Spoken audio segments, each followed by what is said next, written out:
الحمد للہ رب العالمین والصلاة والسلام علی خیر الخلق محمد وعلی آلہ وصحبہ اجمعین۔ محترم حضرات، دوستو عزیزو، اللہ تعالیٰ کا فضل و کرم ہے کہ سیرت کے اس محفل میں ہم شریک ہیں۔ ہمارا معاملہ ایسا ہے، ایک فاسق، فاجر، بے دین، بے ایمان جب واٹس ایپ میں یا ویڈیو کانفرنس میں جب اللہ کے نبی صلی اللہ علیہ وسلم کے خلاف بولتا ہے تو ہم لوگ جوش میں آ جاتے ہیں، ہماری ایمانی غیرت بالکل جاگنے لگتی ہے۔ لیکن سیرت کے جب پروگرام ہوتے ہیں تو اس میں سننے کے لیے آنا گوارا نہیں ہوتا، ارے ایسا بولا، وہ ویسا بولا، ویسا بولا، لیکن بڑے مزے سے وہ ویڈیو دیکھتے بھی ہیں، اسے فارورڈ بھی کرتے ہیں۔ کیا رفیق بھائی؟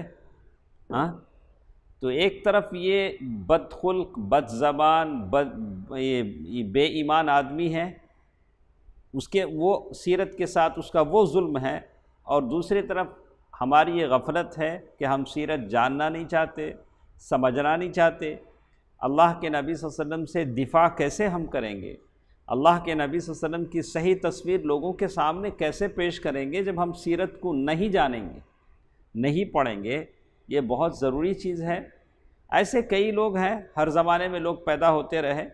آج وسیم رضوی بولتا ہے، بہت بولتا ہے، دیکھ کر جسم بالکل ہماری غیرت ایمانی جوش میں آتی ہے۔ ہر مسلمان کو آنا چاہیے، لیکن سوچنا بھی چاہیے کہ کہاں تک مجھے سیرت کا علم ہے، میں سیرت کہاں تک سمجھتا ہوں، کہاں تک پڑھتا ہوں، کہاں تک جانتا ہوں، کتنی محبت میرے نبی صلی اللہ علیہ وسلم سے کرتا ہوں۔ آدمی اس کا بھی احساس کرے اور سیرت جاننے کی کوشش کرے، پڑھنے کی کوشش کرے، اور اللہ کے نبی صلی اللہ علیہ وسلم کی نبوت اور رسالت کی جو گواہی ہم دیتے ہیں، اس کے تقاضے یہ ہیں کہ اللہ کے نبی صلی اللہ علیہ وسلم کی شخصیت پر جب بھی آنچ آئے آپ اس کا جواب دیں، آپ اس کا دفاع کریں۔ وہ زمانہ تھا جب اللہ کے نبی صلی اللہ علیہ وسلم کے صحابہ کرام جنگ بدر اور احد میں اپنی تلواروں کے ساتھ، نیزوں کے ساتھ اللہ کے نبی صلی اللہ علیہ وسلم کا دفاع کیا، اسلام کا دفاع کیا۔ اور آج آپ کا زمانہ ہے کہ آپ اپنے زبانوں سے، قلم سے اللہ کے نبی صلی اللہ علیہ وسلم کی تعریف، توصیف اور اللہ کے نبی صلی اللہ علیہ وسلم کی پاک و صاف زندگی، جس کے بارے میں اللہ نے کہا وَإِنَّكَ لَعَلَىٰ خُلُقٍ عَظِيمٍ، اس کو لوگوں کے سامنے پیش کریں، اپنے پن سے، زبان سے، اپنے اخلاق سے لوگوں کے سامنے بتائیں کہ میں امت نبی میں سے ہوں، میں رسول اللہ صلی اللہ علیہ وسلم کی امت میں سے ہوں۔ یہ ضروری چیز ہے۔ میرے کہتے ہمارے ساتھ غزوہ احد کی باتیں، غزوہ اور سریہ یہ دو الگ الگ چیزیں ہیں، آپ نے بار بار پڑھا ہے۔ تو کل کے درس میں ہم نے پڑھا کہ مکے کے لوگوں نے تجارتی قافلے کے لیے راستہ بدلا۔ پہلے مدینہ سے ہو کر جاتے تھے، مدینے کے راستے میں دیکھا کہ مسلمان ہیں، ان کا تجارتی قافلے پر ان کے حملے ہوتے ہیں، اور حملہ کرنا مسلمانوں کا حق تھا، اس لیے کہ ان کے لوگ مارے گئے، ان کے گھر بار چھینے گئے، ان کو مکے سے نکالا گیا، ان کو آگ کی چتاؤں پر لٹایا گیا، اور ان کو طرح طرح کی تکلیفیں دی گئیں۔ سمیہ شہید ہوئی، ان کے شوہر شہید ہوئے، سارے لوگ مارے گئے۔ تو مسلمانوں نے کیا تو غلط نہیں کیا۔ اب کافروں نے سمجھا کہ ہم کو تجارت کرنا ہے کیسے بھی، تو کافروں نے کیا کیا؟ راستہ بدلا، چلو عراق سے ہو کر جاتے ہیں، لیکن مسلمانوں کو اس کا علم بھی ہو گیا، اور پھر وہاں بھی حملے ہوئے۔ تو اب کافروں کے پاس دو ہی راستے تھے۔ کیا رفیق بھائی؟ یا تو وہ اپنا غرور اور تکبر چھوڑ کر مسلمان ہو جائیں، اسلام لا لیں، یا دوسرا راستہ ان کے پاس یہ تھا کہ مسلمانوں پر حملہ کر دیں، جڑ سے اسلام اور مسلمانوں کو کیا کریں؟ ختم کر دیں۔ تو ان ظالموں نے دوسرا راستہ اختیار کیا۔ کیا کیا؟ دوسرا راستہ اختیار کیا، تو اسی کا نتیجہ تھا غزوہ احد۔ غزوہ احد انتقامی جنگ کے لیے قریش نے تیاریاں شروع کی، اور یقیناً ان کو صدمہ تھا کہ بڑے بڑے ان کے سردار قتل ہوئے، اور مسلمانوں کے خلاف غیظ و غضب میں، غصے میں وہ کھول رہے تھے۔ گرم پانی کیسا کھولتا، ویسے وہ لوگ کھول رہے تھے واقعی۔ تو یہاں تک انہوں نے مکے میں بول دیا تھا کہ کوئی بھی اپنے مرنے والوں پر نہیں روئے گا، اس سے کیا ہوں گے؟ مسلمان خوش ہوں گے۔ وہ کتنے بھی لوگ مرے ہوں، ان میتوں پر کیا نہیں کرنا؟ رونا نہیں۔ اور یہاں تک کہا کہ قیدیوں کا جو کمپنسیشن ہے، فدیہ ہے، اس کی ادائیگی میں بھی جلدی مت کرو۔ ہم کیا کریں گے؟ مسلمانوں سے جنگ کر کے اپنا کلیجہ ٹھنڈا کریں گے، اپنے غیظ و غضب کو تسلی دیں گے۔ تو اس میں 24 بڑے بڑے قائد اور سردار تو جنگ بدر میں بدر کے کنویں میں ڈال دیے گئے۔ اب جو بچے کچے تھے وہی بڑے سردار تھے۔ اب بچے کچے کون تھے؟ عکرمہ بن ابی جہل۔ کس کے بیٹے؟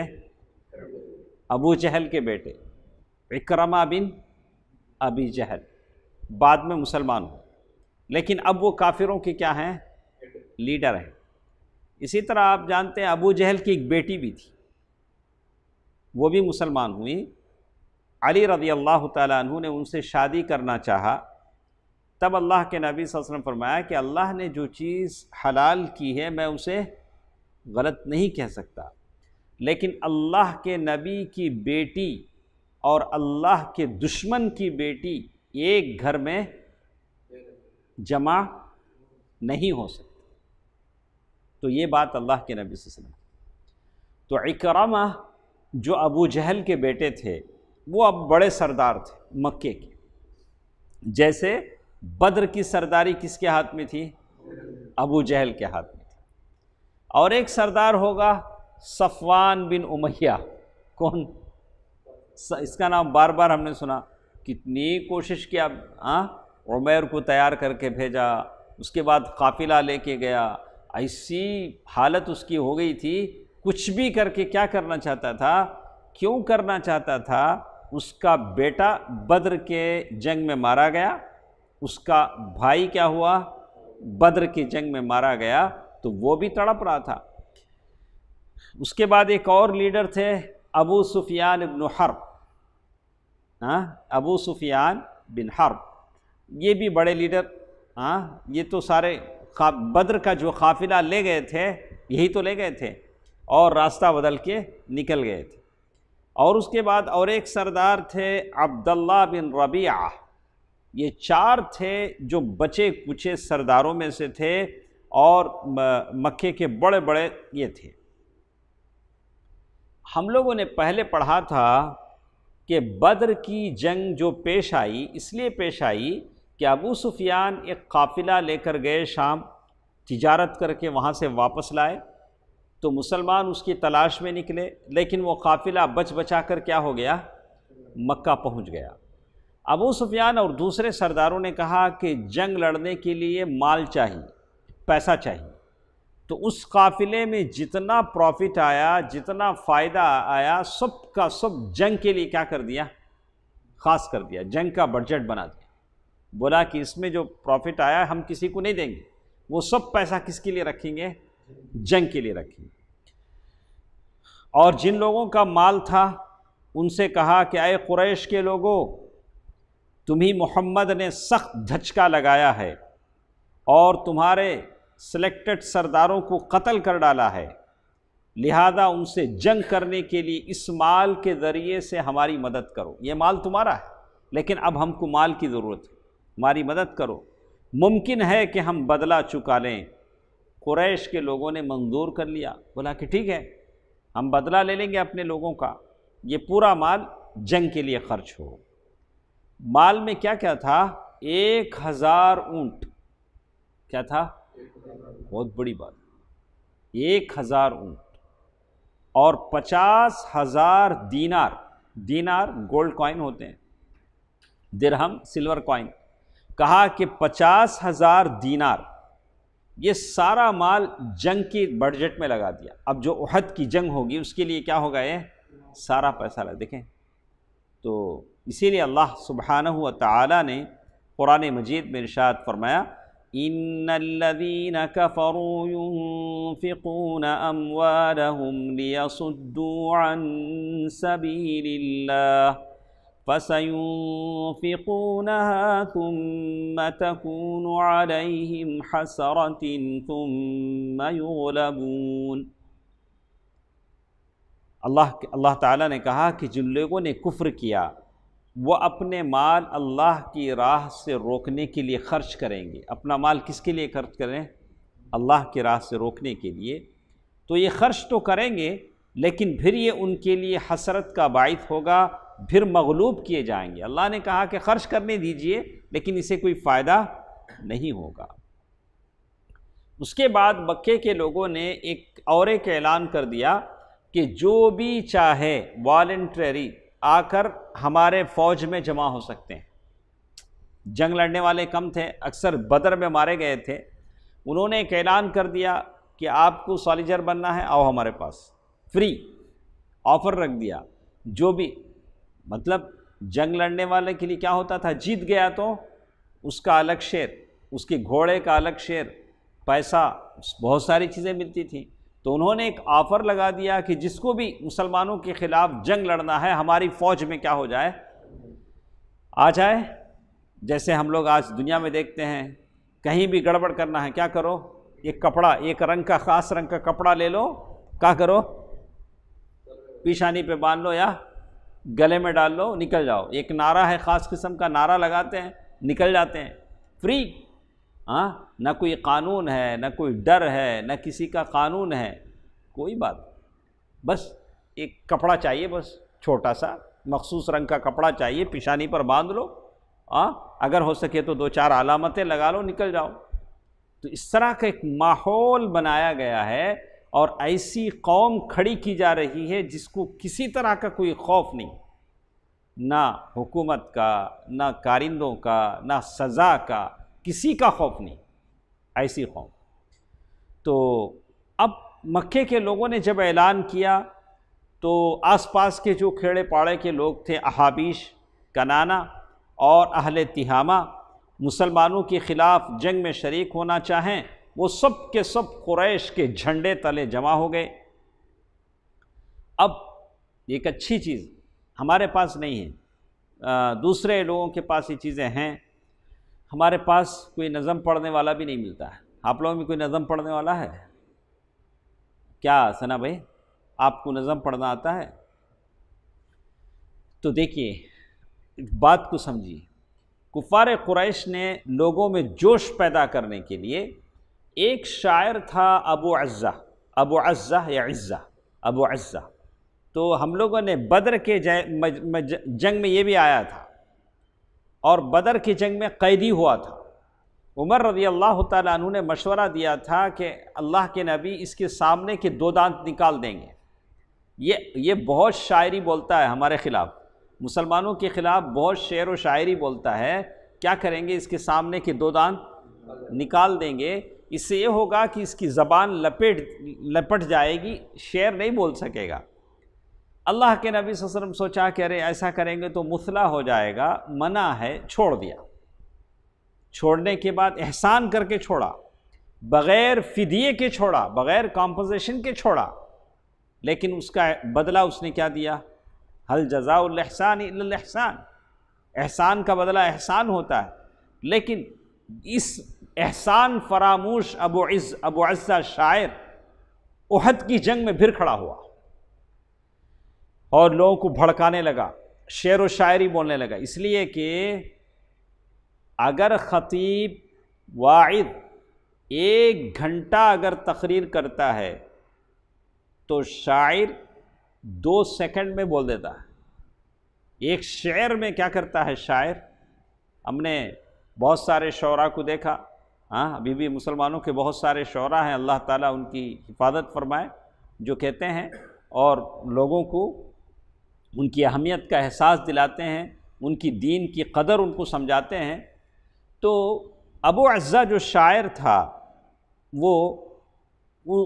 اسے صفوان بن امیہ نے ابھارا کہ وہ قبائل کو مسلمانوں کے خلاف بھڑکانے کا کام کرے، اور ساتھ ساتھ ابو صفوان کا ہمیشہ لوگوں کو آفر کرنا ایک کام تھا۔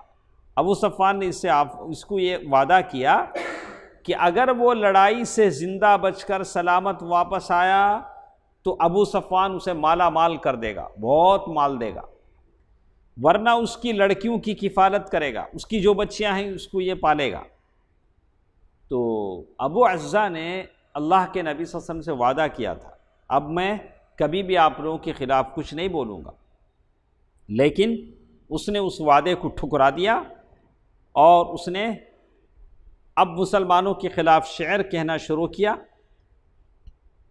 اسی طرح ایک اور شاعر بھی تھا، مصافع بن عبد مناف جمحی، یہ شاعر بھی مسلمانوں کے خلاف بہت بولتا تھا، مسلمانوں کے خلاف لوگوں کو کیا کرتا تھا؟ جوش دلاتا تھا۔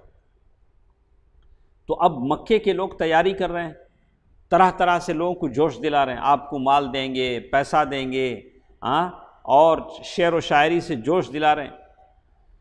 اور ابو سفیان جو غزوہ سویق سے ناکام و نامراد، بلکہ بہت سارا سامان غزوہ سویق میں مسلمان لے گئے، اللہ تعالیٰ نے مسلمانوں کو دیا، ان کے دل میں بھی ایک بدلہ لینے کی ٹھانی انہوں نے، اور اس کے بعد وہ کہتے ہیں یہ سارے اسباب تھے جس کو لے کر مکے کے لوگ، مکے کے قریش مسلمانوں سے بدلہ لینے کے لیے نکل پڑے۔ 1 سال لگا احد کی جنگ کی تیاری کرنے کے لیے، مکے کے لوگوں کو کتنا ٹائم لگا؟ 1 سال۔ اچھا، اور 1 سال میں انہوں نے 3000 سوالجرز تیار کر لی، 3000 کی فوج۔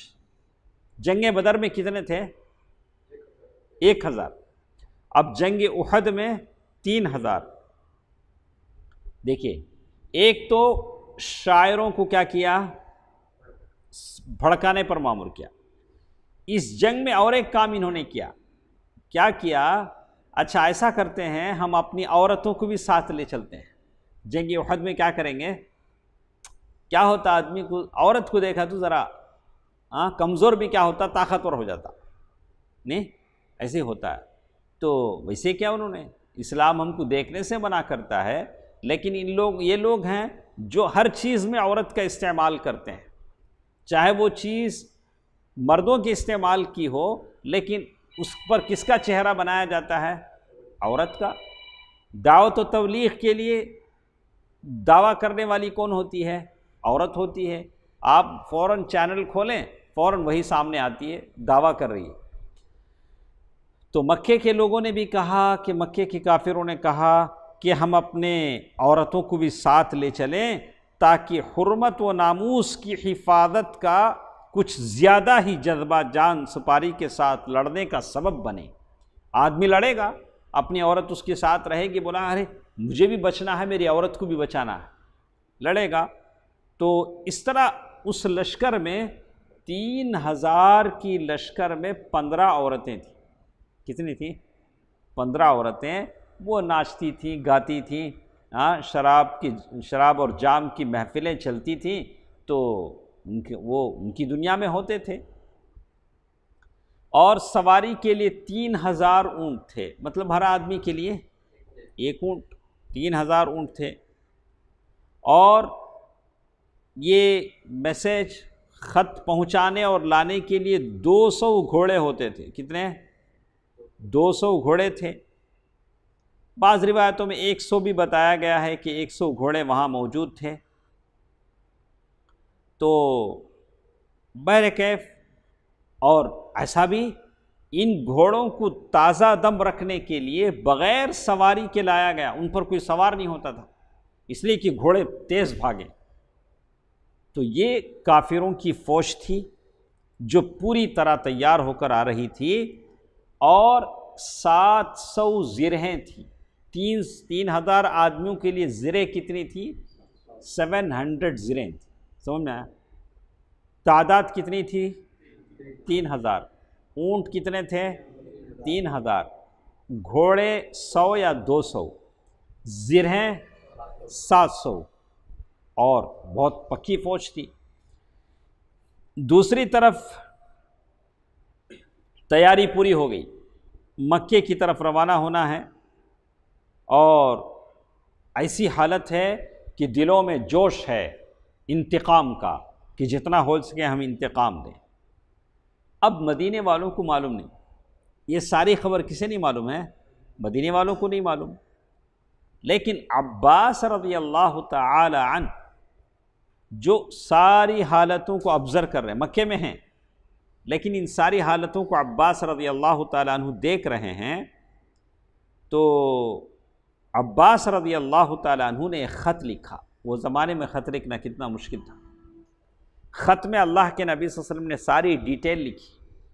انہیں عباس رضی اللہ تعالیٰ عنہ نے خط جو چمڑے پر ہڈی پر لکھا جاتا تھا، عباس رضی اللہ تعالیٰ عنہ نے خط لکھا۔ بہت رسک کا کام تھا خط لکھنا، اور مکے والوں کو معلوم ہوئے بغیر وہ خط کہاں پہنچنا؟ مدینہ پہنچنا۔ عباس رضی اللہ تعالیٰ عنہ نے وہ خط لکھوایا، اور یہ خط لے جانے کے لیے بہت ہی پھرتیلا، بہت ہی چاق و چوبند پیغام پہنچانے والے آدمی کو منتخب کیا۔ مکے سے مدینہ آپ ہائی وے سے اگر جائیں گے تو وہاں بول رہے ہیں 516 کلومیٹر۔ 500 کلومیٹر کا جو فاصلہ تھا 3 دن میں طے کیا۔ وہ خط لے جانے والا کتنے دن میں؟ 3 دن میں، مکے سے مدینہ 3 دن میں وہ فاصلہ طے کیا، اور لا کر وہ خط اللہ کے نبی صلی اللہ علیہ وسلم کے حوالے کر دیا۔ لانے والا بھی کیسا تھا، بھیجنے والے بھی کیسے تھے، اور بالکل رازداری کے ساتھ 3 دن کے اندر مکے والوں کی ساری بات اللہ کی توفیق سے کسے معلوم ہو گئی؟ مدینے والوں کو۔ یہ اللہ کا انتظام تھا۔ نبی رحمت صلی اللہ علیہ وسلم قباء میں ہیں، وہاں قاصد آیا، آ کر وہ خط حوالے کیا، تو اللہ کے نبی صلی اللہ علیہ وسلم نے ابی ابن کعب رضی اللہ تعالیٰ عنہ کو بلایا، کہا کہ اس خط کو پڑھو۔ تو خط پڑھنے کی ذمہ داری انہی کی تھی، انہوں نے خط پڑھا۔ تو پھر اللہ کے نبی صلی اللہ علیہ وسلم نے ابی ابن کعب رضی اللہ تعالیٰ عنہ سے کہا کہ رازداری میں رکھو۔ خط پڑھنے والے کو بھی کیا کہا؟ یہ جو ان کو تو بات معلوم ہوگی رہی، کہا کہ ان بات کو رازداری میں رکھو، اور پھر فوراً قباء سے مدینہ واپس آئے، سارے انصار اور مہاجرین کو جمع کیا، اور پھر ایسی حالت تھی کہ مدینے میں ایمرجنسی لگی ہوئی تھی۔ مدینے کے سارے راستوں پر اللہ کے نبی صلی اللہ علیہ وسلم نے حفاظتی دستے لگا دیے، اور سارے صحابہ نے ہتھیار پہن لیے۔ ایسی حالت تھی کہ نماز بھی ہتھیار کے ساتھ ہی پڑھتے تھے، تو معلوم ہو گیا کہ کسی بھی وقت حملہ ہو سکتا ہے۔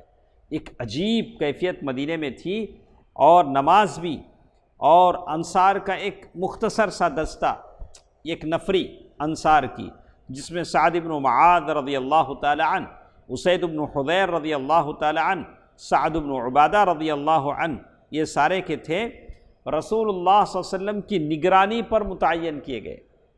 اللہ کے نبی صلی اللہ علیہ وسلم کی کیا ہو؟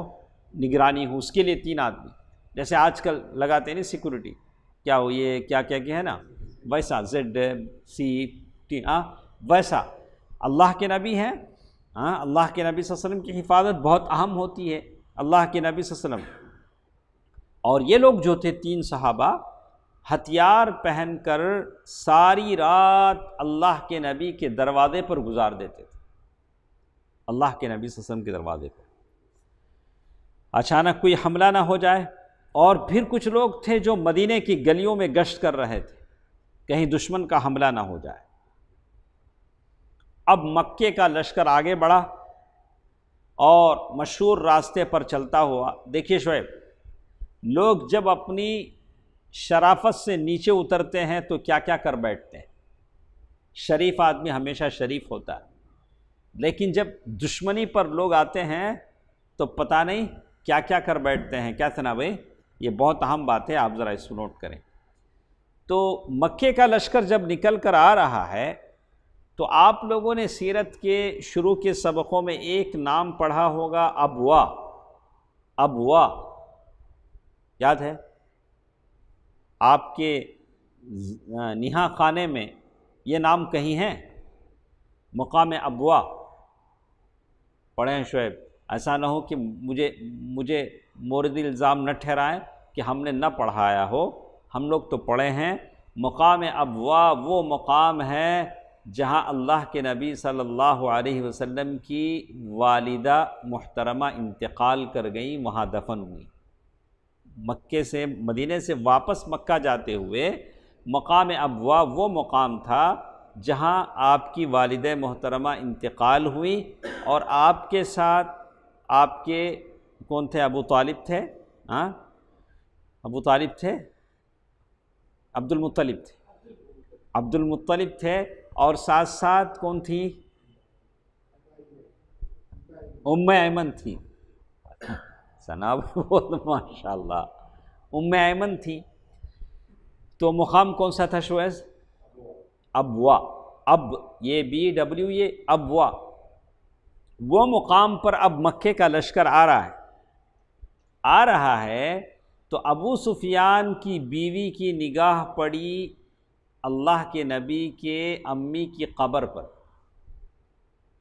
تو ابو سفیان کی بیوی ہندہ نے کہا کیا ہی اچھا ہوگا کہ ہم اس خبر کو اکھاڑ دیں۔ اللہ کے نبی صلی اللہ علیہ وسلم اور صحابہ کی حفاظت اللہ کرتے ہیں، ان کا کچھ بگاڑ نہیں سکے، لیکن یہاں کیا کر رہے ہیں؟ خبر کو کیا کرنا چاہ رہے ہیں؟ اکھیڑ دینا چاہ رہے ہیں۔ تو یہی بات اس نے کہی۔ جب ابوا پہنچا تو ابو سفیان کی بیوی ہند بنت عتبہ نے یہ مشورہ دیا کہ رسول اللہ صلی اللہ علیہ وسلم کی والدہ کی قبر اکھیڑ دی جائے، لیکن اس دروازے کو کھولنے کے جو سنگین نتائج نکل سکتے تھے اس کے خوف سے قائدین نے اس کو منظور نہیں کیا۔ ارے یہ دروازہ کھل گیا تو ہمارے لیے مشکل ہو جائے گا۔ کیا ہو جائے گا؟ ہمارے لیے مشکل ہو جائے گا، پھر مسلمان ہم کو کسی کا نہیں رکھیں گے۔ ایک واقعہ ہوا، اس کے بعد مکے کا لشکر۔ تو اس سے اتنا سمجھ میں آتا ہے کہ جب انتقام پر لوگ آتے ہیں تو پتہ نہیں کیا کیا کرتے ہیں۔ جب کسی خاندان سے کسی کو دشمنی ہو جاتی ہے تو معصوم بچوں کو تک جلا کر مار دیتے ہیں، بچوں کو اغوا کر کے لے جاتے ہیں، کڈنیپ کر کے لے جاتے ہیں، ان کی جان نکال دیتے ہیں۔ ارے بچے نے کیا بگاڑا ہے؟ بچے نے کیا کیا ہے؟ ایسا ہوتا ہے۔ یہ دشمنیاں انتقام کی آگ ہے جس میں لوگ جل بھن جاتے ہیں۔ تو اس کے بعد لشکر نے اپنا سفر، جیسے آج کل ہم ماحول دیکھتے ہیں، مسلمانوں سے دشمنی ہے، اسلام سے دشمنی ہے، اللہ کے گھر جلائے جاتے ہیں۔ فی بیوت اذن اللہ، یہ اللہ کے گھر ہیں جس میں اللہ کا نام بلند ہوتا ہے۔ تو اس کے بعد لشکر اپنا سفر بدستور جاری رکھا، یہاں تک کہ مدینے کے قریب پہنچ کر پہلے وادی عقیق سے گزرا۔ وادی عقیق ابھی قبلتین کی طرف، ابھی بھی ایک زمانے تک تھا، پتہ نہیں اب کیا ہے، اللہ بہتر جانتا ہے۔ تو کہتے ہیں کہ یہ جمعے کا دن تھا، شوال کی 6 تاریخ تھی اور ہجرت کا 3را سال تھا۔ جمعے کا دن، شوال کی 6 تاریخ، ہجرت کا 3را سال۔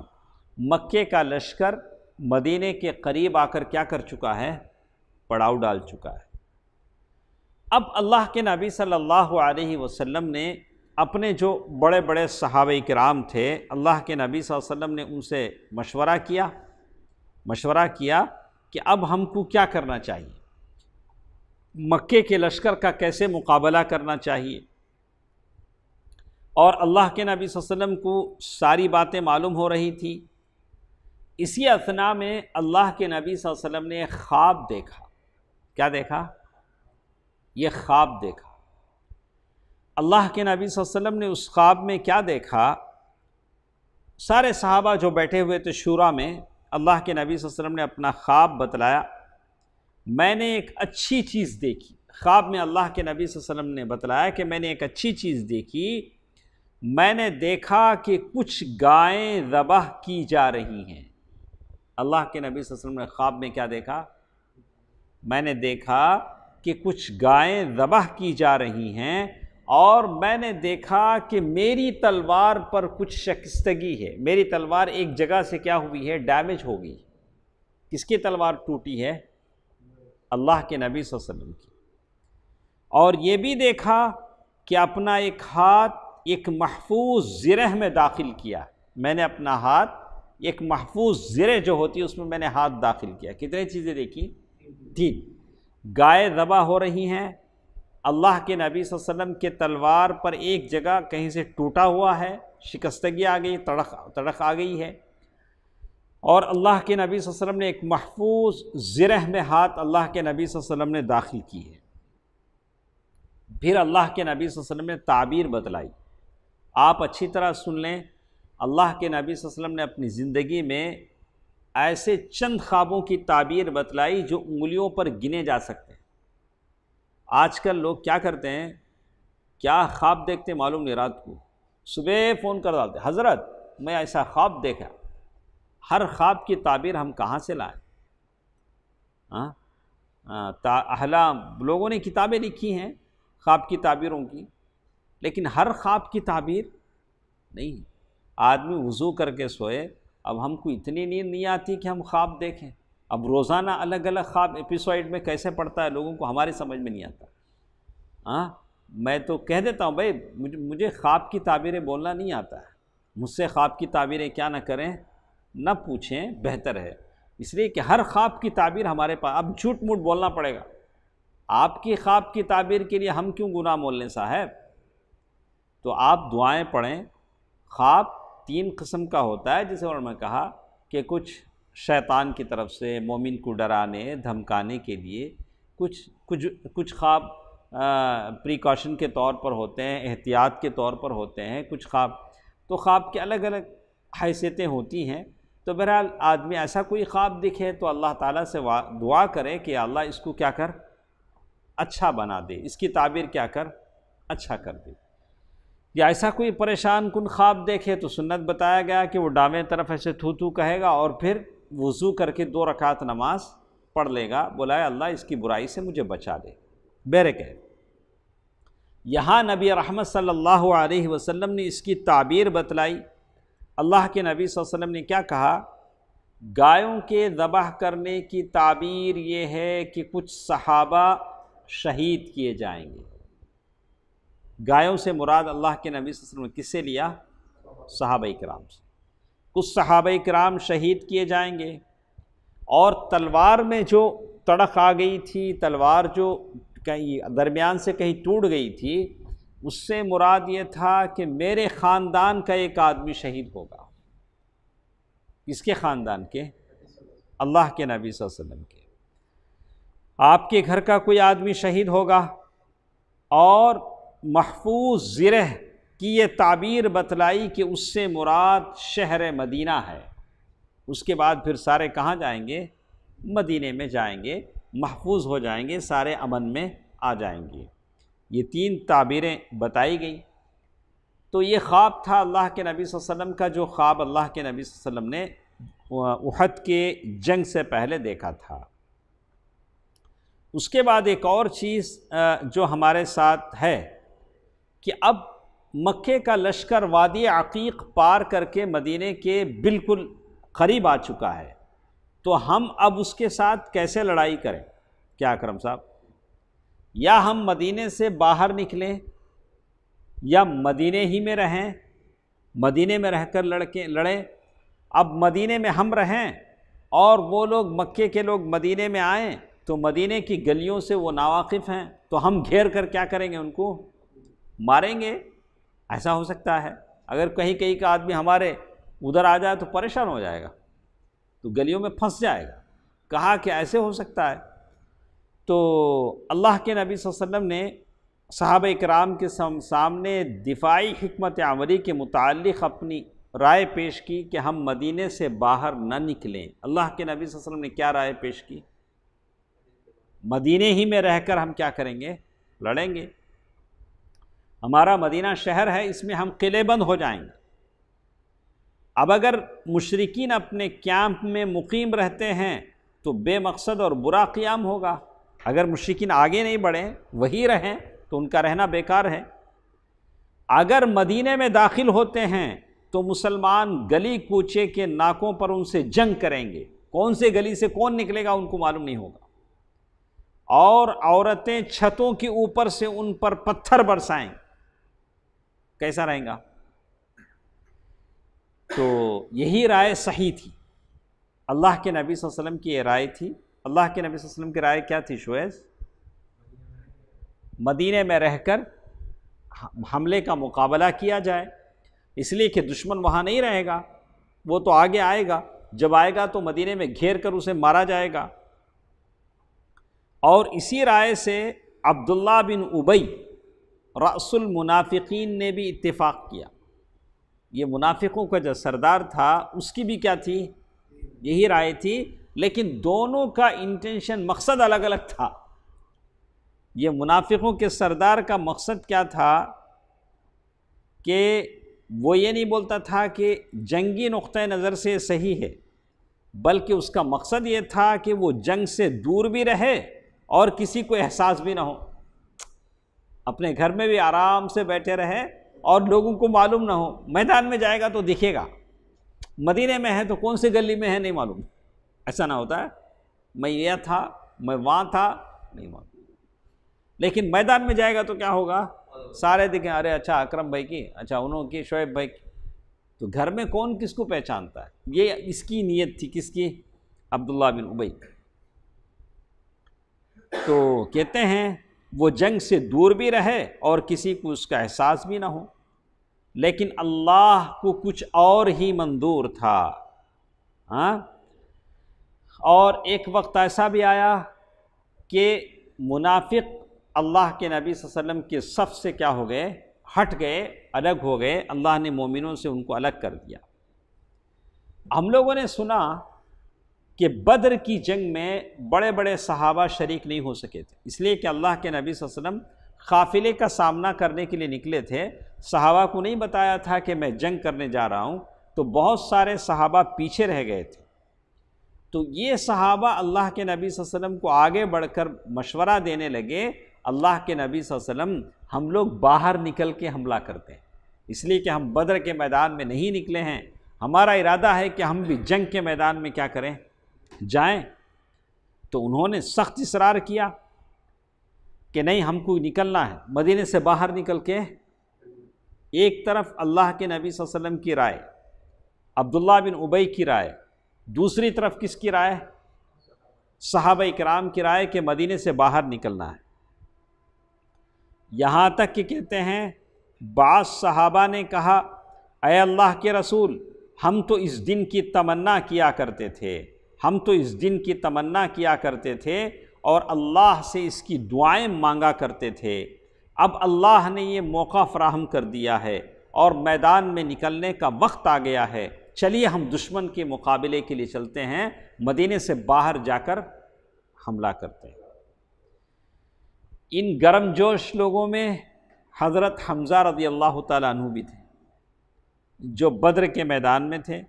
انہوں نے اللہ کے نبی صلی اللہ علیہ وسلم سے کہا کہ میں نے قسم کھا لیا ہے، میں کچھ بھی نہیں کھاؤں گا، چکوں گا نہیں، یہاں تک کہ مدینے سے باہر اپنی تلوار سے ان سے دو دو ہاتھ کر لوں، کافروں سے جب تک میری تلوار سے مقابلہ نہیں کر لوں میں کچھ نہیں کھاؤں گا۔ اب اللہ کے نبی صلی اللہ علیہ وسلم کے لیے کیا آپشن تھا؟ دوسری کوئی رائے نہیں تھی۔ اللہ کے نبی صلی اللہ علیہ وسلم نے اکثریت کی اصرار کے سامنے اپنی رائے چھوڑ دی۔ دیکھیں یہ کہتے ہیں، لیکن آج کیا ہوتا؟ میں بڑا، تمہیں سب اپنی بات، میں اپنی بات۔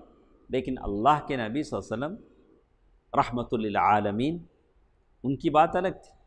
اللہ کے نبی صلی اللہ علیہ وسلم نے اکثریت کی رائے مان لی اور آخری فیصلہ یہی ہوا کہ مدینے سے باہر نکل کر میدان میں معرکہ آرائی کی جائے۔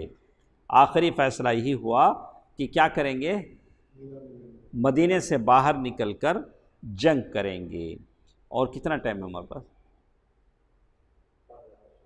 ٹھیک ہے، یہاں تک بس کرتے ہیں، اس کے بعد ہمارے پاس جو بات شروع ہوتی ہے وہ مختلف ہے، وہ یہ کہ اسلامی لشکر کی ترتیب کیسے دی گئی، کس اوس اور خزرج کے کون امیر بنائے گئے، مہاجرین کے امیر کون بنائے گئے، اور طرح طرح کی جو کام لشکر کی ترتیب ہے اس کے بارے میں، اور جنگ کے میدان کے لیے جو روانگی ہوئی وہ الگ بات ہے، بات لمبی ہے، 10 منٹ میں اس کو یہ کرنا یہ نہیں ہو سکتا ہے۔